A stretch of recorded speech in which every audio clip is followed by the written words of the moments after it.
Tadi kan kita udah masuk ke video part 1. Sekarang kita masuk ke video part 2. Part 1 tadi tentang protista mirip hewan dan protista mirip tumbuhan. Di part 2 ini adalah kita bakal bahas tentang protista mirip jamur dan peranan menguntungkan dan merugikan dari protista. Langsung aja kita masuk ke materi berikutnya. Selanjutnya kita bakal bahas tentang protista mirip jamur. Kita langsung aja masuk ke protista mirip jamur. Ini kita bakal bahas protista mirip jamur dulu.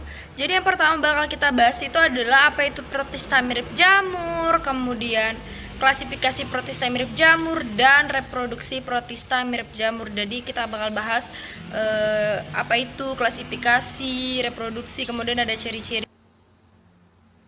Bakal kita bahas kali ini adalah mengenal protista mirip jamur. Jadi protista mirip jamur itu merupakan protista heterotrop yang dia gimana memperoleh cara makanannya itu dengan cara menguraikan atau menelan dari organisme lain. Dia tuh mengambil makanannya dari organisme lain dengan cara menelan atau menguraikannya. Nah, perlu diingat juga bahwa protista mirip jamur ini sama kayak protista mirip hewan dan tumbuhan, bahwa mereka bukan hewan dan tumbuhan, sama. Ini juga bukan jamur sejati karena memiliki susunan sel, cara reproduksi dan siklus hidup yang berbeda. Masuk ke ciri-ciri protista mirip jamur. Jadi ciri-ciri protista mirip jamur ini ada 5. Jadi ada bersifat eukariotik, kemudian dia tidak memiliki klorofil, dapat membentuk spongaria, kemudian dapat membentuk filamen yang menyerupai hifa. Ingat ya, dia bukan punya hifa tapi dia punya membentuk filamen yang menyerupai hifa. Kemudian dia hidup di lingkungan yang lembab atau basah. Misalnya kayak kayu-kayu lembab atau ya pokoknya yang lembab-lembab atau yang basah-basah gitu. Ini adalah ciri-ciri protista mirip jamur. Klasifikasi protista mirip jamur. Jadi klasifikasi protista mirip jamur itu ada 2, ada Myxomycota jamur lendir dan Oomycota jamur air. Jadi ada 2, ada Myxo dan Oo. Nah, kita masuk ke Myxomycota atau jamur lendir. Myxomycota ini disebut dengan jamur lendir karena dia punya protoplasma tanpa dinding sel. Myxomycota ini adalah kelompok jenis jamur lendir yang mempunyai warna kuning karena memiliki pigmen berwarna kuning atau oranye.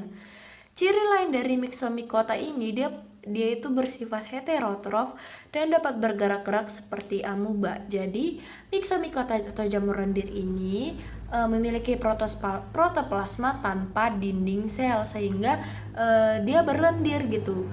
Nah, dia juga punya warna atau pigmen yang berwarna kuning atau oranye. Kita masuk ke habitatnya. Jadi ini habitatnya. Jadi Myxomycota itu hidup di tempat yang lembab dan basah seperti hutan basah. Namun dapat juga ditemui di batang kayu yang lembab, kayu yang basah. Nah, Myxomycota itu biasanya hidup atau menumpang hidup di kayu-kayu yang basah atau batang-batang pohon yang basah gitu. Oke, selanjutnya adalah reproduksi. Reproduksi Myxomycota dapat dilakukan dengan 2 cara, yaitu generatif dan vegetatif atau vegetatif. Kemudian pada reproduksi secara generatifnya, dia melibatkan peleburan sel gamet dengan cara singami. Sedangkan pada reproduksi secara vegetatifnya, dilakukan dengan spora yang nantinya akan membentuk sel gamet. Jadi untuk reproduksi Myxomycota ini ada 2, ada vegetatif dan generatif. Vegetatifnya dengan peleburan sel gamet dan generatifnya dengan peleburan sel gamet. Kemudian vegetatifnya dengan spora yang nantinya membentuk sel gamet. Ini contoh dari Myxomycota seperti yang tadi dibilang bahwa dia biasanya menempel di hutan basah atau kayu-kayu basah atau kayu-kayu lembab. Contohnya ada Psarium polycephalum. Nah, ini dia jamur protista mirip jamur yang menempel di kayu yang lembab atau basah. Kemudian ada Dictyostelium discoideum. Nah, ini jamur yang ada di hutan basah, dan ini juga ada protista mirip jamur yang sering terdapat di kayu-kayu basah atau batang-batang pohon yang udah lembab. Kalau kalian pernah lihat pasti kalian pernah ketemu, cuman mungkin kalian nggak tahu bahwa itu adalah protista mirip jamur. Next kita masuk ke Oomycota atau jamur air. Tadi ada jamur lendir, ini jamur air. Dia memiliki bentuk yang berbeda dari jamur lendir karena dia tidak memiliki hifa dan tidak bersekat. Yang tidak bersekat tetapi dia memiliki dinding sel yang terbuat dari selulosa. Untuk habitatnya, Oomycota ini biasanya berada di dalam air. Jadi yang berhubungan dengan air atau yang berada di dalam air. Nah, Oomycota ini suka yang berbau-bau air gitu, atau dia sering ada di air. Untuk reproduksi Oomycota ini dilakukan dengan dua cara, sama seperti Myxomycota tadi. Dia dilakukan dengan cara membentuk spora dan yang disebut zoospora. Kemudian yang reproduksi seksualnya dia dilakukan dengan cara membentuk gamet, yang nantinya gamet tersebut akan berubah menjadi zigot, di mana zigot tersebut akan membentuk oospora dan oospora tersebut akan berkembang menjadi Oomycota dewasa.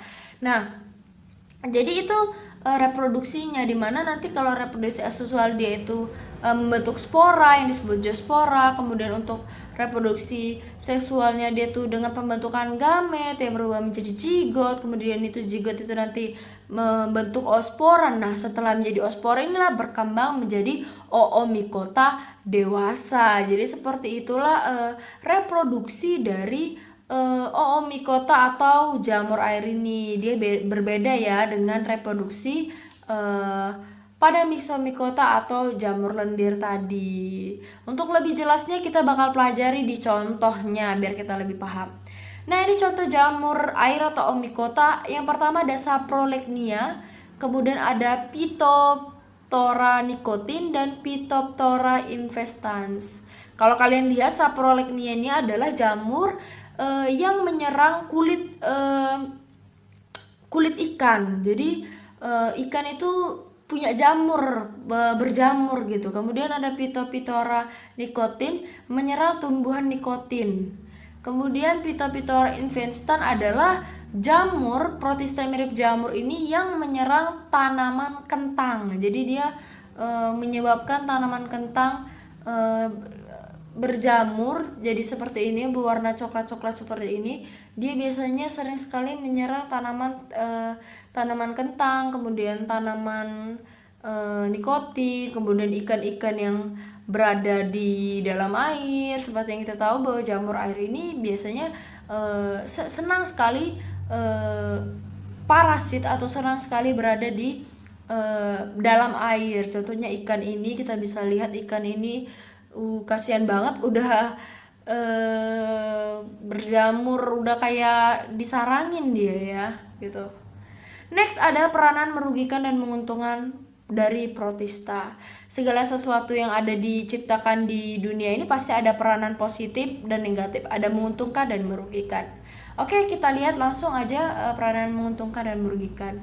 Menguntungkan yang pertama ada Foraminifera. Dia mempunyai kerangka luar yang nantinya kalau di zat kapur dan fosilnya itu jika diendapkan di tanah Globigerina dapat digunakan sebagai petunjuk adanya minyak bumi. Kemudian alga chlorophyta sebagai bahan masker spirulina. Buat yang suka spirulina, dia tuh dari chlorophyta ya. Kemudian rhodophyta dijadikan sebagai bahan pembuatan nori. Radiolaria yang mati cangkangnya itu bisa dijadikan bahan penggosok gitu. Kemudian merugikan, ada Plasmodium dapat menyebabkan penyakit malaria, menimbulkan kematian, bahaya ya. Kemudian Trypanosoma menyebabkan penyakit tidur sama, dapat menyebabkan kematian pada manusia. Phytophthora infestans menyebabkan penyakit karat putih pada tanaman kentang, buat petani-petani rugi gitu. Kemudian ada Trichomonas vaginalis yang menyebabkan keputihan pada wanita, ini juga merugikan ya. Nah, dari ini adalah peranan protista yang menguntungkan dan merugikan. Tentunya kalau ada yang menguntungkan pasti ada yang merugikan, tetapi kembali lagi ke kita bahwa protista itu peran menguntungkannya bisa jadi bahan kosmetik, bisa jadi alat rumah tangga, bisa menjadi bahan makanan dan sebagainya. Namun merugikannya dia bisa menyebabkan kematian berbagai penyakit terhadap manusia. Nah, untuk itu ini adalah materi tentang peranan protista dan jamur protista mirip jamur.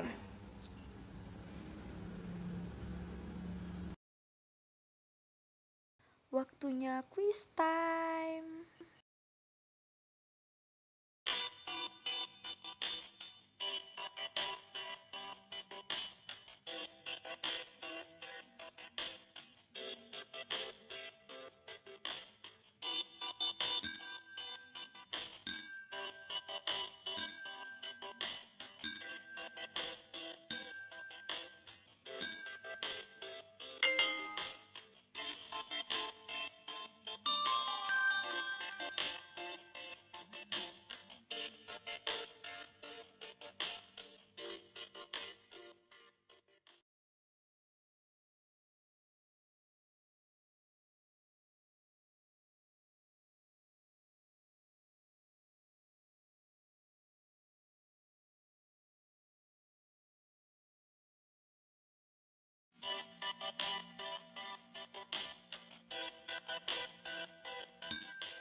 Banyak udah menyaksikan video part 2 ini tentang protista mirip jamur dan peranan protista. Jadi bisa Ibu ambil kesimpulan bahwa protista mirip jamur itu sama halnya seperti protista mirip hewan dan protista mirip tumbuhan. Jadi mereka hanya mirip tetapi tidak sama dengan seperti kayak protista mirip jamur tuh tidak sama dengan jamur. Dia hanya mirip, hanya punya beberapa ciri-ciri yang mungkin bisa dikatakan dia mirip jamur, tapi dia tidak mirip jamur karena cara reproduksinya, kemudian susunan selnya dan siklus hidupnya berbeda dengan jamur.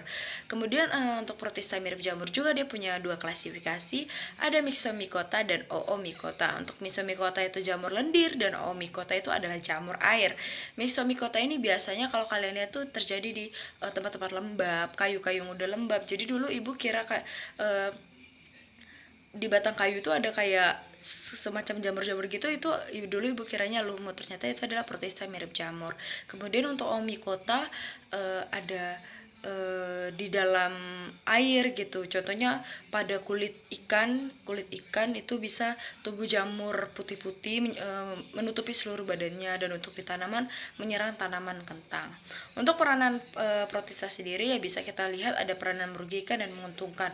Merugikannya dia bisa menyebabkan kematian pada manusia dan merugikan para petani karena tanamannya terinfeksi protista mirip jamur.